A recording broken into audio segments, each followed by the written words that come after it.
ये कहानी है संतोष और किरण की, जो एक साथ एक ही कंपनी में जॉब करते थे। संतोष एक इंजीनियर था और किरण एक मार्केटिंग स्पेशलिस्ट थी। वे दोनों बहुत मेहनती थे और वे दोनों अपने काम में बहुत अच्छे थे।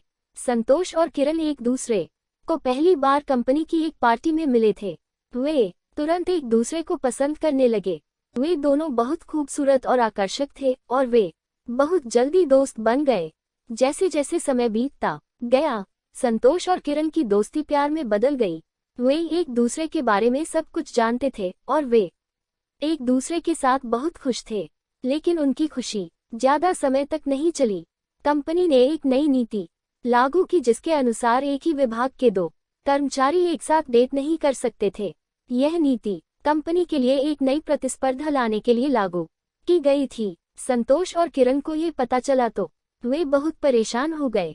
वे एक दूसरे से अलग होना नहीं चाहते थे, लेकिन वे जानते थे कि अगर वे इस नीति का उल्लंघन करते हैं तो उन्हें नौकरी से निकाल दिया जा सकता है। संतोष और किरण दोनों चाहते थे कि वे एक साथ रहें और वे जानते थे कि यह केवल तभी संभव होगा जब उनमें से एक अपनी नौकरी छोड़ दे।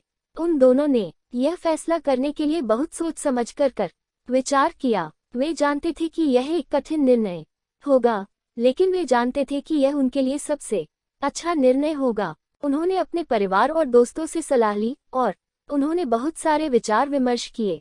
आखिरकार उन्होंने फैसला किया कि किरण अपनी नौकरी छोड़ देगी। यह एक मुश्किल निर्णय था, लेकिन किरण ने जानबूझकर ऐसा किया क्योंकि वह जानती थी कि संतोष अपनी नौकरी से बहुत प्यार करता है और वह उसे ऐसा करने से नहीं रोकना चाहती थी। संतोष को कंपनी की तरफ से 1 साल के लिए विदेश जाना पड़ा। इसी बीच किरण के साथ एक दुखद घटना घटी। संतोष के जाने के कुछ दिन बाद किरण एक बड़ी वाहन दुर्घटना का शिकार हो गई। यह आमने सामने की टक्कर थी। अस्पताल में जब किरण को होश आया तो उसने अपने पिता और मां को रोते हुए देखा। तुरंत उसे पता चल गया कि कुछ तो गलत हुआ है। किरण के डॉक्टर ने बताया कि किरण को मस्तिष्क में चोट लगी थी। उसके मस्तिष्क का वह हिस्सा जो उसके चेहरे की मांसपेशियों को नियंत्रित करता था, क्षतिग्रस्त हो गया था। ऑपरेशन के बाद किरण का प्यारा चेहरा अब विकृत हो गया था। जब उसने खुद को आईने में देखा तो वह रो पड़ी। कल मैं सुंदर थी, आज मैं एक राक्षस हूँ। उसका शरीर भी बहुत सारे भद्दे घावों से भरा हुआ था। वहीं उसने अपने मंगेतर को उनके वादे से मुक्त करने का फैसला किया। वह जानती थी कि वह अब उसे नहीं चाहेगा। वह उसके बारे में भूल जाएगी और उसे फिर कभी नहीं देख पाएगी। 1 साल तक संतोष ने कई मैसेज भेजे, लेकिन किरण ने कोई जवाब नहीं दिया। उसने उसे कई बार फोन किया, लेकिन उसने कॉल का जवाब नहीं दिया। ऐसे ही 1 साल बीत गया। संतोष अपने शहर लौट आया था। जब किरण को पता चला तो वह रोने लगी और चिल्लाने लगी, नहीं, कृपया उसे मेरे बारे में मत बताओ, उसे मत बताओ कि मैं यहाँ हूँ। तभी किरण की माँ ने कहा उसकी शादी हो रही है और उसे शादी का निमंत्रण दिया। किरण का दिल बैठ गया। वह जानती थी कि वह अब भी उससे प्यार करती है, लेकिन उसे अब उसे भूलना होगा। बड़े डैक के साथ उसने शादी का निमंत्रण पत्र खोला और फिर उसने उस पर अपना नाम देखा।